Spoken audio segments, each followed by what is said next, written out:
आसमान, बादल और बारिश। तुमने बरसात के मौसम में आसमान में काले काले बादल इधर से उधर आते जाते ज़रूर देखे होंगे। उन्हीं बादलों से तो बारिश होती है। बारिश होने पर हर तरफ हरियाली छा जाती है। बारिश सूखी ज़मीन तर हो जाती है। बादल समंदर में उठने वाले भाप से बनते हैं। इनमें पानी होता है। क्या तुम्हें पता है बादल किस तरह बनते हैं?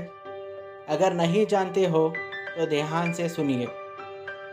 तुमने अपने घरों में खाना बनते हुए ज़रूर देखा होगा। जब केतली में पानी उबलता है तो इससे भाप बनती है और ऊपर उड़ती हुई दिखाई देती है।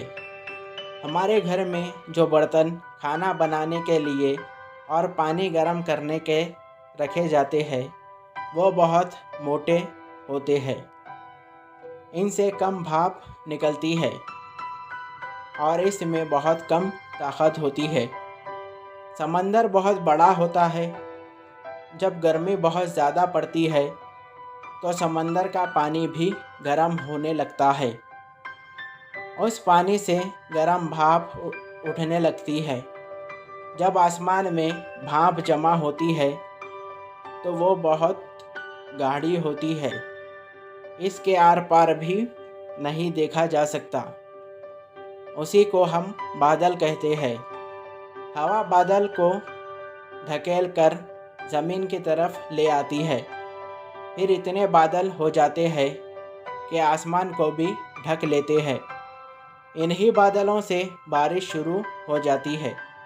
सभी जानदार चीज़ों और बेजान चीज़ों, इंसान, जानवर, परिंदे, खेती, पेड़ पौधे के लिए बारिश बड़ी मुफीद साबित होती है। बारिश होने से फसलें लहलहा उठती है। पेड़ पौधे हरे भरे हो जाते हैं। ज़मीन नम हो जाती है। माहौल खुशगवार हो जाता है। Thank you. हेलो व्यूवर्स, मैं हूं आपका अपना दोस्त सलमान। उम्मीद करता हूं आप सब खैरियत से होंगे। अगर आप मेरे चैनल पर नए हो तो मेरे चैनल को सब्सक्राइब करें और बेल आइकन को ऑल पे सेट करें ताकि मेरी हर आने वाली स्टोरी का नोटिफिकेशन आपको मिलता रहे। अगर आपको ये स्टोरी अच्छी लगी तो इस स्टोरी को भी लाइक करें। तब तक के लिए मुझे दीजिए इजाज़त। Thank you for watching.